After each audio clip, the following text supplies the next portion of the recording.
Hi everyone, in this video I will talk about 3 of the most crucial skills for a nurse to learn working in the emergency department. After a few months of working in the emergency department, I've realized how important these skills are in making a difference in people's lives and doing the everyday tasks necessary for an ED nurse.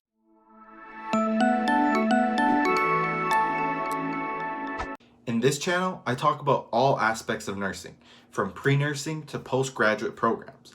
If you want to learn more about nursing, consider subscribing and giving this video a thumbs up. I would greatly appreciate that. I also have a free 45-day NCLEX guide on my website, www.simplefitnurse.com, that you can download. The first skill that is important for an ER nurse to have is critical thinking and prioritization skills. Now, I know on the floors you have to have this as well, but in the ER it is even more important. You have 4 very acutely ill patients that you have to decide who to treat first and why. Not only that, you have to think about the medications they have taken and make sure you do not give them an extra dose of the medication they have taken before they've come to the hospital. Then you must also think of the possibilities that could make the patient deteriorate and obviously prevent them from happening. So in the emergency room, you typically will get four people with pending tasks to do every hour, but it is up to you to determine which is more important than the other and document what you have done. Now, your training does significantly help you on how to decide who to care for first, but it is a never-ending cycle of having that level of engagement with your patients. So you could probably imagine by the end of a 12-hour shift, you're completely zonked. The next skill that you just simply have to be good at is inserting IVs and Foley catheters. Now, like I mentioned, you have to be able to prioritize and effectively critically think about what to do next. So imagine if you aren't having success with a Foley or an IV and you need to drain their bladder or to give them fluids to resuscitate them. That would be terrible.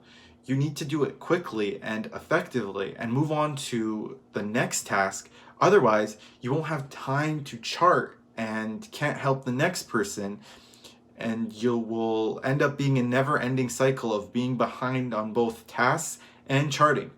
Now, I mentioned these 2 skills in particular because they are extremely common, and you almost have to do it for like every other patient. The last skill that is crucial for an ER nurse is understanding the bigger picture and the pathophysiology behind diseases and disorders. Oftentimes, the physician is helping other people, so it is up to you to make sure that someone with abdominal pain is kept NPO until they've been assessed, or needs to have neurovitals done if they've recently fallen and lost consciousness. Stuff like this are important for the ER nurse to think of, as you can really do more harm to them if you're not realizing the different procedures and steps necessary for their stay. That is why I mentioned the bigger picture, because based on their complaints, you have to understand what could potentially be done for them during their stay and optimize the transition into that. For instance, if someone is in with general weakness and a fall, that type of prognosis, and they can't really transfer onto another bed, place a sling underneath them so that they can come in and take them for a CT of their head.